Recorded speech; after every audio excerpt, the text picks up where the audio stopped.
Pacquiao fought this man 2 times. You know? So, I mean, I don't care about the coming out for win and coming out for loss shit. I mean, it is what it is. I mean, shit, and if you want to say that you care about the coming out for a win and stuff, who did you beat? Who did you beat? You know, because, I mean, if it's just about coming out for a win, then shit, I can go up in there and pick me out a couple of little bums who got like 30 losses, and if I beat these 2 motherfuckers, what, you know, so you get credit for fighting me because I'm coming off 2 wins?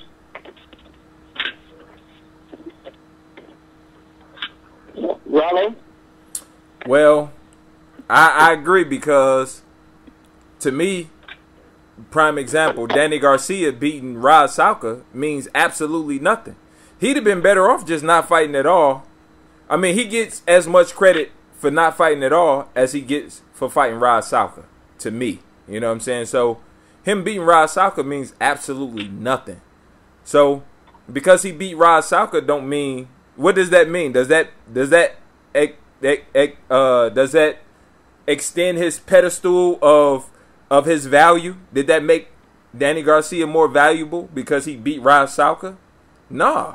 He might as well set the fuck out. That fight to me was equivalent to a team being 15-1 with the motherfucking playoffs and home field advantage wrapped up, and the nigga going out throwing 350 yards in a game that don't mean shit against another team where they set all their starters. You know what I'm saying? That don't mean shit. So losing and winning only applies to the person that you fighting. If we know that the motherfucker you fighting is good, like Tim Bradley got 1 loss, and that's to Manny Pacquiao. So was Tim Bradley's 1 loss to Manny Pacquiao not better than Cotto losing to Austin Trout? I mean, you know what I'm saying? Like, Tim Bradley has to be a more valuable fighter than Miguel Cotto based on the fact that Cotto lost to fucking Austin weak-ass Trout. You know what I'm saying? So. Hey, my thing is this. Everybody fought somebody that came off the loss. You know what I'm saying? Floyd Mayweather fought Zab Judah when he came off the loss to Baltimore. So everybody done it. Everybody has done it, man. To me, like 78 said, this is boxing, man. This is, look. This is going in there getting hit in your fucking face, man. Styles make fights. I don't want to see certain fighters' styles match up against another fighter. I don't want it to be that this fighter lost, that's why I can't see this fight. See, I think if us as fans get away from that wins and losses bullshit, we'll get a lot of fucking fights. We'll get a lot of fighters not being afraid of fighting, not being afraid of losing. Because one thing I like about my guy Keith Thurman, he said, I'm not afraid to take a fucking L because this is fight. This is boxing. Let's find out who the best. Let's just find out who the best, man. Let's stop. Man, we're not playing with Barbies, man. Let's find out who the best. Yeah, no, I want to ask JT something real quick. JT, you still there, bro? Yeah, I hear you. All right, you know, if you are concerned about the wins and the losses, okay, and then I think that your guy, Floyd, should be focused more on fighting these young, undefeated prospects and contenders, okay? Just like he fought Canelo when he was undefeated, he fought Ricky Haddon. Yeah, that's all good. But what about Keith Thurman when he's undefeated? What about Sean Porter? What about Tim Bradley when he's undefeated? Okay? What about Austin Trout when he was undefeated? Floyd should be the one giving these dudes L's, okay? But instead, he's waiting on somebody else to knock him off, all right, seeing that they ain't proved themselves yet, all right? But Mike Hunter, he can get a shot at Floyd with 3 or 4 losses on his record, all right? And that don't make sense to me. I mean, I wouldn't mind seeing him fight Thurman, or I would like to see that fight. I mean, just to see what happens, man. But I would like to see the fight, and I would also like to see him give a brother a shot, man. You know, but it's just not the way it works, man. I mean, it won't happen, man. I mean, why won't it happen, brother? I mean, I think it's the politics, man. Like I said, the earlier points, man. They want you to have a certain amount of fans. They want you to have this and that. I mean, at the end of the day, it's a business, and they got to sell the fight. If nobody's going to buy the fight, then they're not going to fight. It's that simple, man. Wait. Now, wait, I got a question. I got a question then, and this is for everybody because it don't necessarily apply to that one guy. Like, how do you get fans without fighting in big fights? Like, for instance, Sean Porter and Kell Brook was a big fight to boxing fans. But you know, I hear rumors that, you know, it didn't sell good in the StubHub Center and all of that shit. But Sean Porter ain't from the West Coast. And Kell Brook ain't even from this. Wait. Don't believe that. Don't believe that. I'm telling you, I was there. That shit was damn near filled. It was damn near full. Oh, you was there? Oh, good. I'm glad you was there. Good. So that's just what people was saying. I mean, I ain't, because you was there, so you know. You got a better understanding of it than I do. It's just that some shit that I've heard, you know what I'm saying? Because I don't know for sure, you know what I'm saying? But I'm going to tell you a fight that I went to that made no sense for it to be in my hometown. Devin Alexander and Tim Bradley. That shit was in Detroit at the fucking Silverdome. Tim Bradley is from fucking California, and Devin Alexander is from Missouri. Why the fuck that fight? If two fighters ain't, and neither one of them fighters fighting in their hometown, the fight should be either in Vegas or Atlantic City. I don't understand why that fight ended up in Detroit. Now, I was there, of course, but it didn't make sense for the shit to be in Detroit because neither one of them niggas is even close to fucking being from here. Why the fuck did it end up here? I have no idea. The same thing with Sean Porter and Kell Brook. Now, you said it was full, and that's a good thing. But the fact of the matter is, Kell Brook right now is a hot fighter. Hot as fuck. You know what I'm saying? He came off, as people would say, the biggest win of his career. Logically, that would be the next opponent for your boy. But that's probably not going to happen, right? So what would be the reason for him not to fight Kell Brook based on the fact that he's coming off the biggest win of his career? What would be the excuse or the reason why he shouldn't fight Kell Brook next?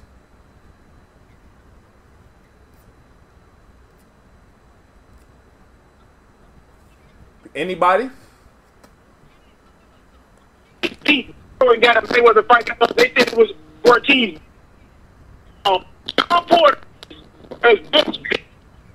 Sean Porter got a country behind him. Why wouldn't Mayweather want to fight him next? Fight Sean Porter or Brook? Brook. Brook don't got no country behind him. Not like Khan, man. Well, he don't. He got a continent behind him. Europe. That's not, Yeah. That's not true, man. Wait. He barely had 15, 20 people from the UK at the StubHub, man. And Khan, I saw Khan fight Molina at the Staples Center, and he had hella people from the UK. It was a big difference, man. It's a big difference, man. Okay. Big difference. Okay, wait. So wait. Now let me ask you this. He would have to beat Khan first, man. He beat No. Wait. Jay Tenek, listen, check this out. Beat Furman, either one. Jay Tenek, check this out. Jay Tenek. If Kell Brook was to beat Keith Thurman and Amir Khan, and then he fought your boy, and based on what you said, that means he's going to bring mad fans. Is the money going to be split evenly? Man, you know that ain't happening, man. So why does he need to bring fans if the money ain't going to be... If I got to bring fans, what am I bringing fans for if I ain't getting no money for it? It's true. He don't get paid for it. Man, that's true. That's true, man. That's my point. Why does a fighter have to bring fans? Listen. Marcos Maidana got 1.5 to fight your boy. Because obviously he didn't bring that many fans or whatever the case may be. If your boy is bringing all the fans, why do I need to bring fans? Because I'm only going to get 10% of the money anyway. That don't even make sense. Listen, Jay Tenet, if me and you started a landscaping business, man, y'all have to be. No. I know. Jay Tenet, we ain't even trying to pick on you. This goes for everybody. If me and anybody gonna start a landscaping business, Zone got a truck. Zone got an F-150. So obviously we gonna hitch the trailer to his truck, and he got the trailer, and he got the lawnmower and the blower and the fucking weed whacker. All I'm bringing is my motherfucking work. Why should we split the money if he got the truck, the tools, and the customers? Why should we split the money? Now, if I bring the truck, or he bring the truck and I bring all the tools and the trailer, then that's an even split. Then we should split the money. But if we ain't gonna split the money, then he need to bring more than I bring anyway, right? I mean, because that don't even make sense. You saying a fighter need to bring fans in order to get little to no money based on the money that's being generated from the fight. That don't make sense. So hey, look, this is what's basically saying. Why should Kell Brook have to fight those two fighters if his value is not going to go up money wise? Why? Exactly. Why? He wasting his time then. Then don't fight him. All right, so let me ask Fight this. in the UK. So let me just ask this. Let's just pretty much sum this one on up. What is your perspective? I just want everybody raw perspective on these fighters, and I'm gonna start with Mayweather and we'll transition throughout other weight classes as well too, because I also want to bring up Triple G, Ward, and so forth and so on. What is your feelings, 7-8, your true feelings about Floyd Mayweather Jr.? My feelings at this point, I'm gonna be honest, at this point, as of right now today, I don't like the motherfucker. And this is why I don't like them. Because as a boxing fan, 2 years ago, Floyd was my favorite fighter. But as a boxing fan, when you try to, do fantasy matchups or just talk in general, hey, I like to see Floyd fight this guy and that guy, you get attacked for even suggesting this man fight for seeing fight. It's an attitude that we're supposed to sit back as fans and watch whoever Floyd decides he wants to fight. That's supposed to be okay with us, supposed to shut our mouth and just give him nothing but praise for that, okay? So at this point, I don't like Floyd Mayweather no more. I'm not going to say that he's a good fighter and all this. Fuck it. I mean, it is what it is. I don't like the dude no more. I don't like Manny Pacquiao.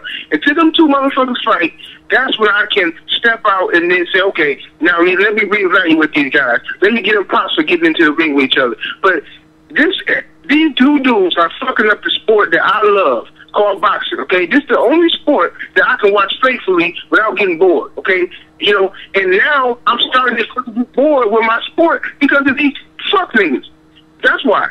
So I don't like the motherfucker.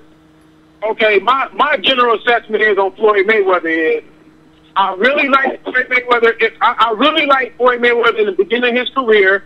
I was feeling him when he was saying, when Bob Arum told him, you're going to have to wait till De La Hoya's career go die down, then you're going to be the next superstar in line. I like the fact that Floyd Mayweather Jr. said, no, I'm not going to wait.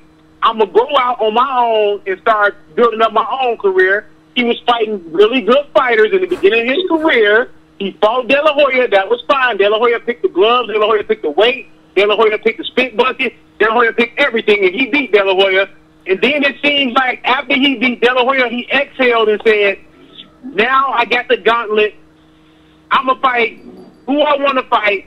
And not only who I want to fight, I'm going to fight guys that I know are good for my style so I can showcase my skills. Not get in there and destroy people, but showcase my skills. And that's a totally different than going in there and say, okay, I got the gauntlet. I will start fighting good fights that people will like to see me fight and make my money at the same time. Because guess what? Mayweather is going to make $30 million plus no matter who he fights. So if he fights Kell Brook, he's going to make $30 million plus. If he fights Keith Thurman, he's going to make the same money. It doesn't matter who he fights. He just decided I'm going to fight one-dimensional fighters so I can showcase my skills and protect my own. That's why I'm off the bandwagon for Floyd Mayweather. Okay, boxing talk, I got a question for you. Okay, so he beat De La Hoya, right? So we're going to go from there. Then he fought Ricky Hatton. You know who that is? You know who that is, right? Yeah, I know who Ricky Hatton is. Then he fought Marquez. Do you know who that is? Yep. He came in 15 pounds over when he fought Marquez. Then he fought Shane Mosley. Do you know who that is? Man, I know who they is, man. I know exactly who they is. Hold on. Relax. We just go ahead and let everybody speak their real piece on it. Okay. And, fight Victor Ortiz, okay. So let everybody speak their piece on it so we move on to the next fighters. Because, go ahead and finish up. And then he fights Victor Ortiz, then he fights Cotto. So, then he fights, he fought Guerrero. So, yeah. I don't get what you're trying to say. He's fighting one-dimensional fighters or guys handpicked or he doesn't. Okay. Hold on. Hold on. That's what that's JT. That's what he's saying. And when you give your own thing, that doesn't make sense. I got you, but you can address that. You can address that. You don't want to talk. Go ahead. Play about it. Don't look at Shane Mosley since he came up from lightweight. Shane Mosley was a dynamic lightweight. He's dynamic. A bunch of excuses. No, it's not. Hey, shut up for 1 minute. Sit back, relax. You over there chilling in the sun. Calm down. Shane Mosley became a one-dimensional fighter when he started moving up in weight. Everybody knows this. Everybody with eyes knows Shane Mosley did not do the same things he did at lightweight as when he came up from 147, 154, and started doing all that shit. Shane Mosley was a one-dimensional fighter trying to look to knock you out. Period.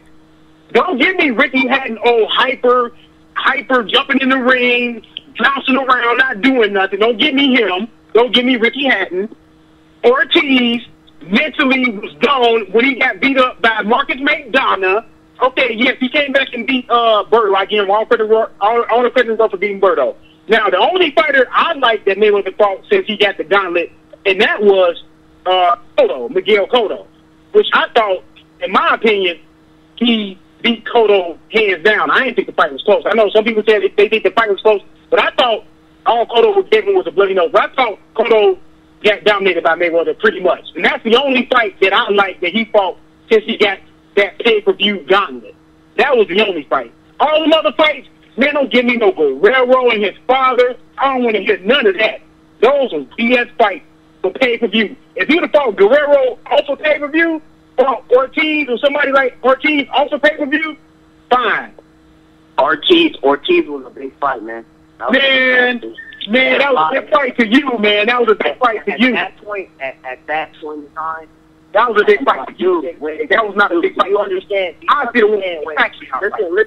Here's the Pacquiao fight. Boxing talk. Wait. Jake Tanay. Hold on. Boxing talk. Wait. Jake Tanay. Hold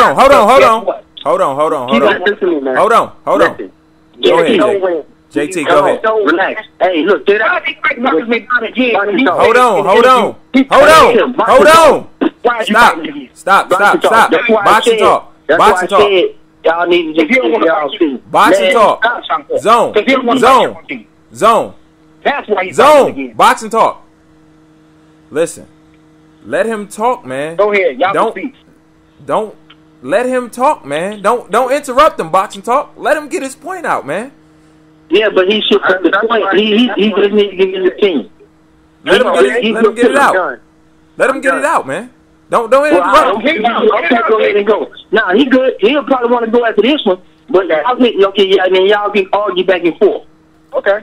I'm not trying to argue. No, I know what you're saying. And you should just, I'm going to just give my opinion. The question was, like how 7-8 gave his opinion. He just gave his opinion. It wasn't nothing for nobody to argue. It's just your opinion on Floyd, because we need to get this shit out so we can understand. There's too many distractions with both his arguments, and we ain't getting nowhere. Because I just going into a whole bunch. Let me say one thing, though. Go ahead. Go ahead, man, because I want to hear your perspective, really, because you are a Floyd fan. And I want to hear you defend him because I want to feel where you're coming from. I know what boxing talk, he all rowdy and shit. I want to hear your perspective. The Floyd Mayweather versus Victor Ortiz fight was a big fight, man. Over here, do y'all realize that when Victor Ortiz got knocked out, people started rioting, dude? Like, they started rioting, like the Mexicans started rioting, dude, like setting shit on fire and doing all types of shit, man. People was behind Victor Ortiz, man. That's what y'all don't get, man. I know he a quitter and he did all this, he did all that. But the fact of the matter is the people was behind him, man. So that was a big fight, man. That was a big fight. But I think y'all overlooking that, or maybe y'all didn't know. I don't know, but that was a big fight, man. That was a very big fight. For the Mexicans, that was a big fight. You can say whatever you want to say, but that's the truth, man.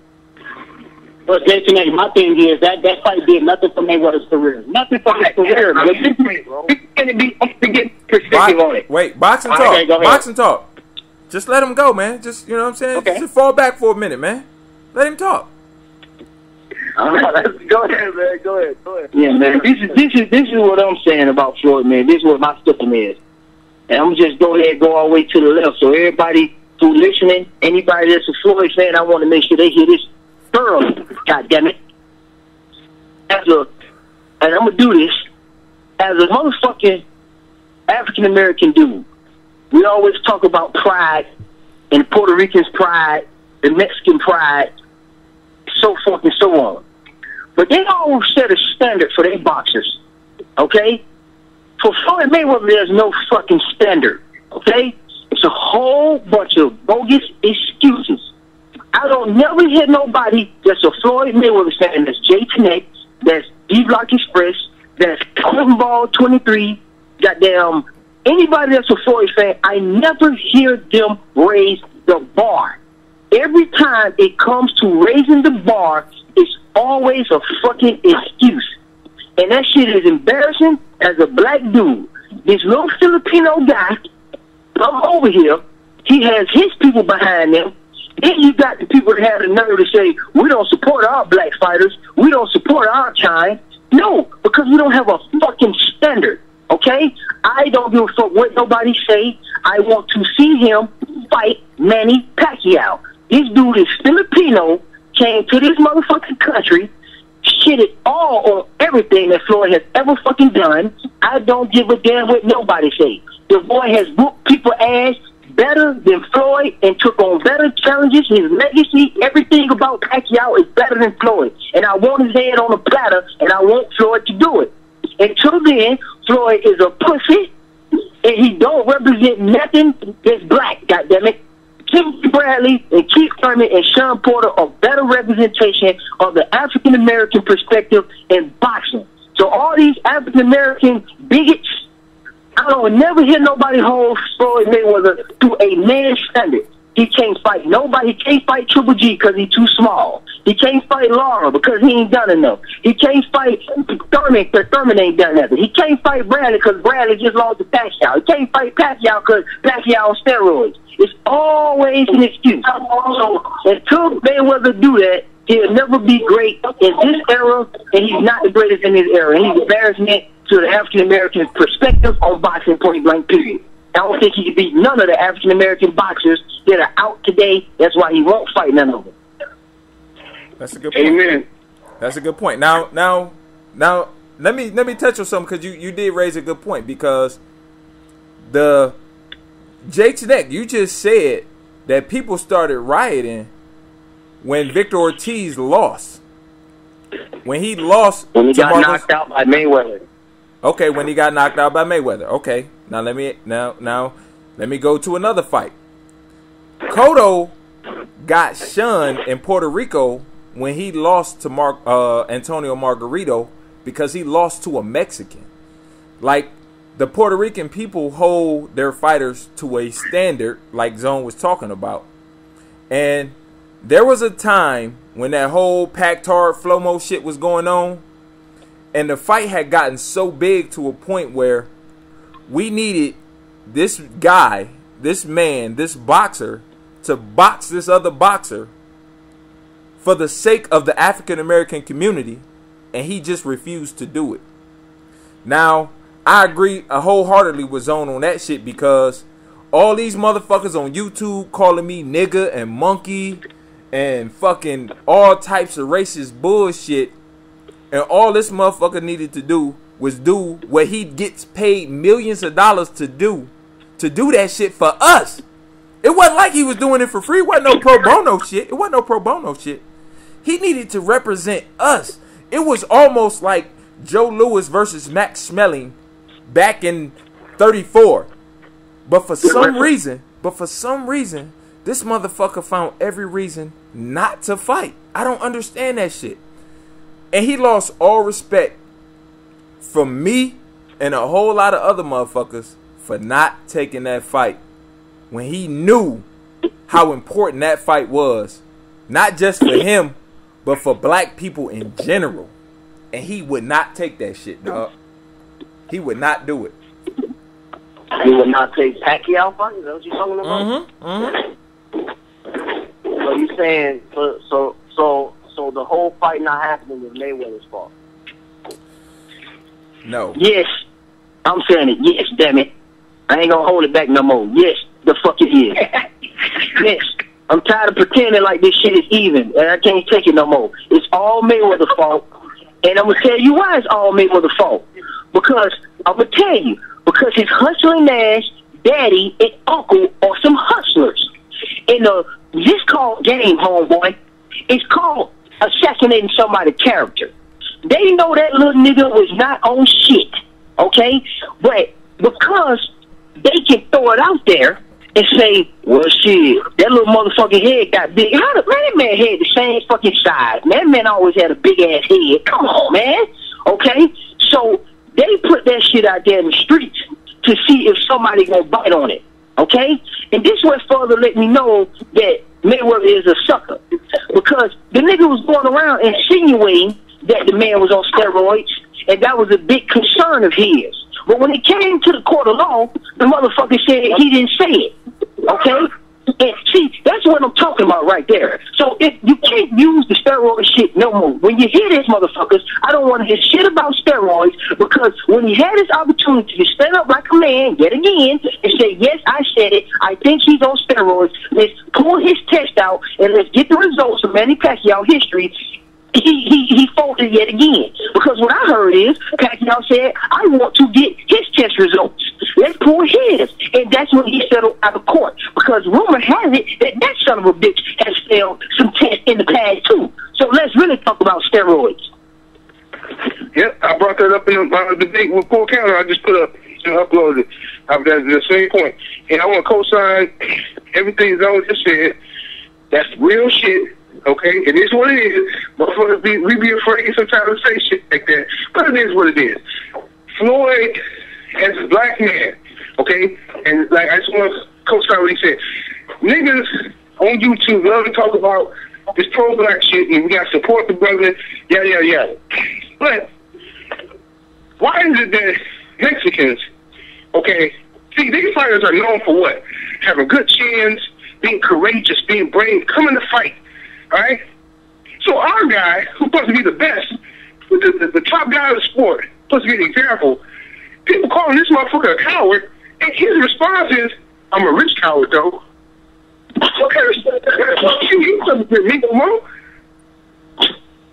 I'm a rich coward. Man, get your pussy ass out of here. It's a sad day when the UFC can take Ronda Rousey and disrespect the champion and say, you know what? I think Ronda Rousey can beat Floyd Mayweather. I remember when motherfucking Mike Tyson was the man. Everybody and their grandmother, dogs, cats, animals, birds, snakes, bears, lions, all that shit was scared of Mike Tyson. The motherfucking Mike Tyson had a pet tiger, man.